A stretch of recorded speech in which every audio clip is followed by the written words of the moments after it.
Hello, it's Erica, and I was hoping there was going to be some sunshine today, but apparently there's like a polar vortex or something, and it's raining. We don't even get snow here, we just get rain. It's great, and it's cold, and I hate it.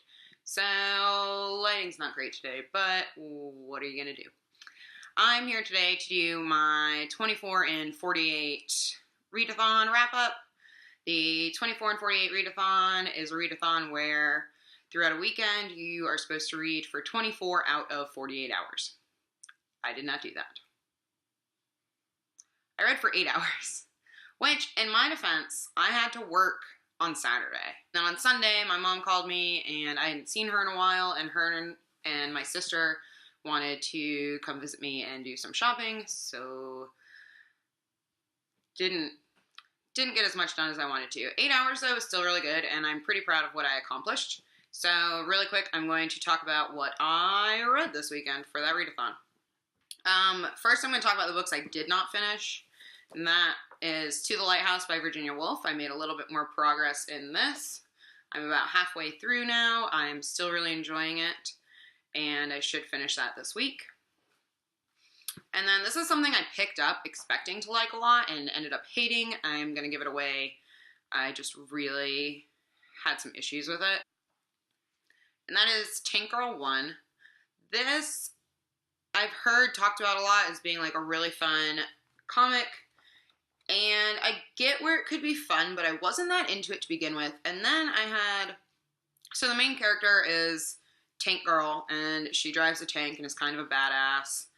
And I had some issues with the way she was portrayed. Like, I had to stop. I got to this one part of it where it was like, oh, look, an accident happened and now I'm topless. Oh, haha, guess they created this so I would have to be topless for the whole next issue or something. And I was like, I couldn't do it. So I'm giving up on this. I'm going to give it away, but I tried.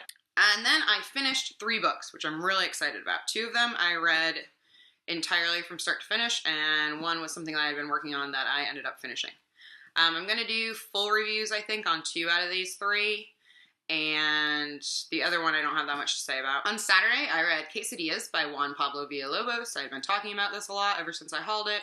It's really short. It's only like 200 pages. Not even, I don't think. No, it's like 160 pages.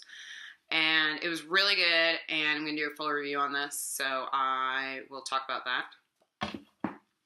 The next one I finished is the one I'm not going to do a full review on. So this is LMNOP by Mark Dunn. And the premise of this novel is that these people live on an island and they worship Nollop, who is the alleged creator of the sentence, "The quick brown fox jumps over the lazy dog," which was thought to be the shortest sentence in the English language that utilized every letter of the alphabet. And then something happens and their government decides to start taking letters away from them. And so they like can't use, at first it's like the letters Z and Q, and everyone's like, oh, whatever, we don't need those letters that much. And then it becomes like D and other crazy letters. And it was good. It was really cute. It was a really fast read. It's epistolary, which I admire Mark Dunn for doing this novel as an epistolary novel because it's written in letters. As they lost the letters of their alphabet, they weren't allowed to use them in writing or verbally anymore. And so in the letters that the book is comprised of, he had to write without those letters too. And so it got really crazy. But I do admire him for doing that. I gave this 3 stars. It was a good, fun, fast read, but I wasn't overwhelmed by it. And the last book I finished is something I've been working on since the beginning of the month, and that is Dear Life by Alice Munro.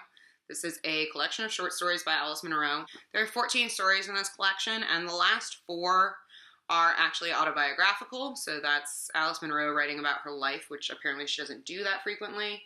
Most of the stories have been published before in different publications, and I'll talk about that more in the review. But I loved these. I love Alice Munro. She's amazing.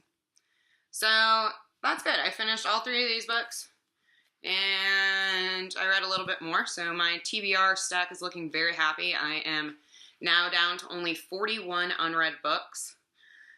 physical books, and I'm hoping to get that down to more like 35 or 30 by the end of the year, which would be awesome. And that's all I have today.